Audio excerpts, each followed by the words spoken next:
Okay, if you've got a leather vest or a leather jacket or leather breeches, I don't know, and you want to sew a patch on, like a back patch, or maybe patches for places you've gone and ridden to, but you're afraid that sewing through leather might destroy it, especially if it's lined, it's got pockets.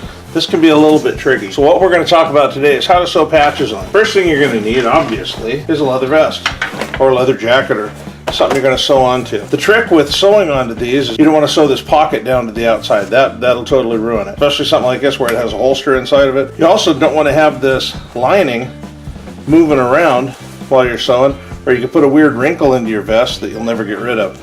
So you're going to need to immobilize that. As you sew these on, how do you keep them from moving around? I might want to sew this on right here, but I'll have a problem as I'm sewing it. It can kind of walk around. There's nothing really to hold it down. So I've got to worry about this slipping, the leather slipping, and the lining slipping. I've got a couple tricks I can show you. They're not really tricks, but there are sort of things you can do to make these patches stay on, make the lining stay put, and let you sew it all together. In addition to having some amazing patches, you're going to also have to have a couple things. These are my scissors. I use them to cut fabric. I cut all sorts of stuff with them. I try not to cut paper with them because paper will just destroy a set of scissors. I paid $2 for those at the Goodwill. If I need to, I'll go back and get some more. $2 is $2, man, and I've had these for over a year and I sew a lot, so they've been very good. The next thing you're going to need is carpet tape. You could use any sort of double-sided tape as long as it's got sticky here, and then you peel this off and it's sticky there. We're going to use this to make these into stickers kind of and sew them on.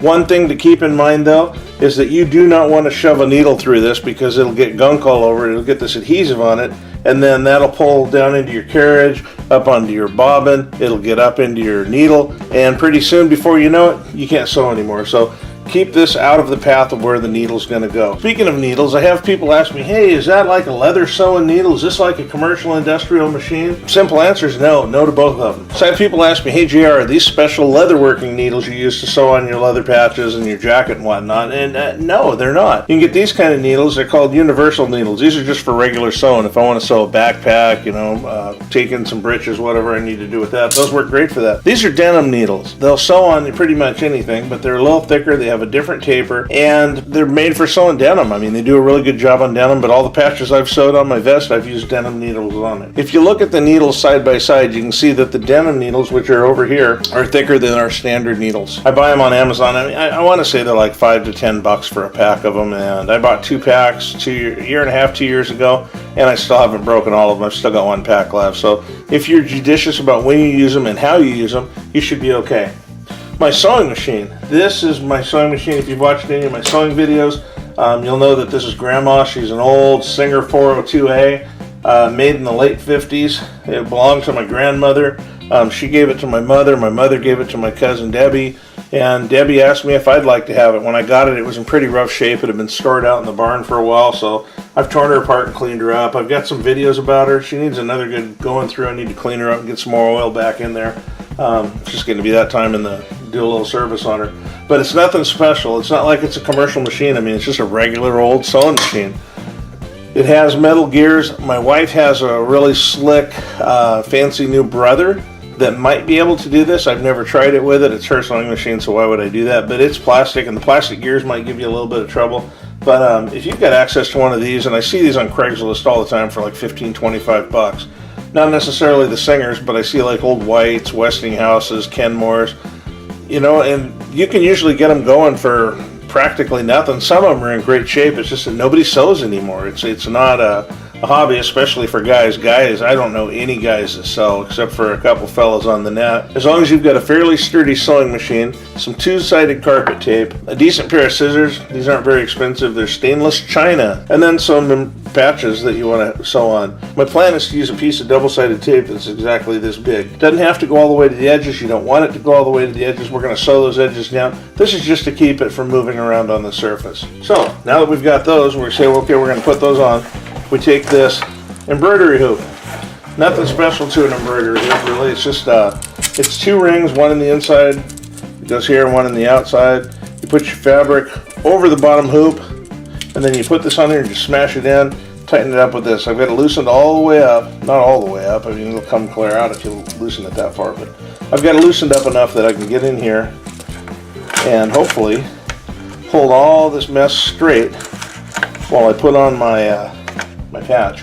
We didn't get this in the middle. There's no way I could get it in the middle because of this other patch right here. I'd have to clamp across the center of it, and I don't really want to do that. So what I'm going to do is I'm going to lift this up, and if you notice, oh man, I can't get in underneath it because Grandma's foot's not tall enough to do that. So what I have to do is I have to take Grandma's foot off, and it's not real hard. It's just a little screw right here, and off she comes. There you go. There's 50-year-old sewing machine foot. Now I put the foot back on because we're going to need this to hold the whole assembly down while we're sewing. When I'm sewing leather, I do not use a very fine stitch pattern. I'll do somewhere around 10 to 12 stitches per inch. They're a little bit bigger, but they're easier to take out. So if you want to take one of these patches off later, it's pretty easy to do. The other thing I don't do, generally, is I don't run her with the motor. You want to put this on a straight stitch, about 12 stitches per inch. You can run the motor. I tend to not, because I want to make sure every stitch is landing exactly where I think it's going to land.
Now when you get to the end, we're back where we started. Remember, we went this way down around.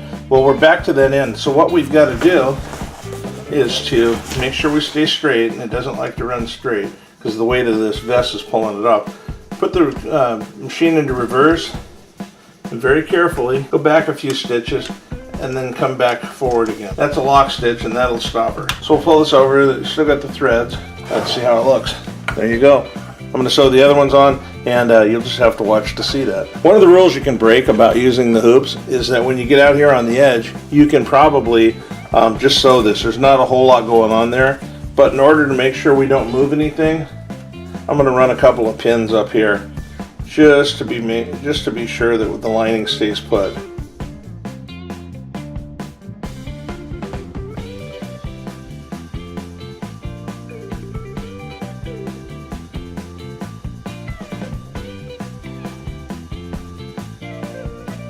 Okay, now I'm going to put my Tour of Duty patch on for 2016. You can see I've got a similar one here from 2015. I want to put it right with it. That way you can look and say, hey man, that guy did that ride twice in a row, did it 2 years in a row. The problem is, because of the lacing and because of this seam up here, I'm not going to be able to use an embroidery hoop. So, and we have a lining in there. You can see it got pinched up a little bit before, which leads me to believe that I probably just free-handed it on there. So what I'm going to do is something similar to what we did with the Horde patch. I'm going to throw that on, get it hooked down, and put some pins through on the fabric to try and make sure that my lining doesn't walk around. You know, when you put these on, they should be fairly straight, but honestly, these aren't even the same size. Last year's patch was a little bit smaller. I don't know if they're made square. I don't know who makes them. It's just we get them from the fella that sponsors the runs, you know. And this is just we're out here riding motorcycles, having a good time, loving on each other, and going places that you normally wouldn't go. And I've made a lot of really cool friends by doing this Tour of Duty. If you're looking for a ride in Western Washington, Western Oregon, well, I guess actually anywhere in the state of Washington, I've met cats over in Eastern Washington. We have guys come all the way up from Oregon. So if you're up here in the Pacific Northwest and you're thinking, man, I want to go on a ride and meet some folks, you could do worse than going on a bike and some badges run.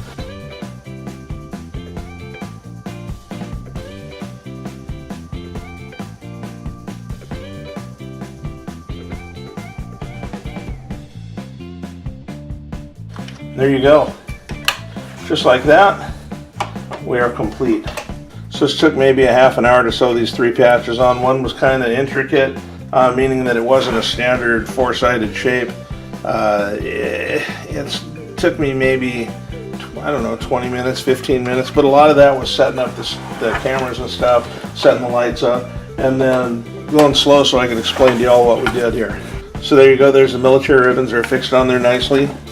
There's our tour of duty patches from 2015, 2006. Those are affixed on there nicely. I've got my For the Horde patch in case I run into the Alliance, so they'll know to keep moving, man. Don't linger in Ashenvale. It's just that easy to put patches on a leather vest. You put it on a leather jacket, whatever you want to put it on. It's not terribly hard. If you got any questions about it, or you got some improvements that maybe I could do this a little bit easier next time, by all means, put them in the comments. Hope you enjoyed this. Make sure you check out my sewing machine videos about Grandma here. There's a pretty long one. It gives you an idea of who she is and what she can do. She's a pretty amazing piece of equipment. And subscribe if you want to be notified of new videos as they come out.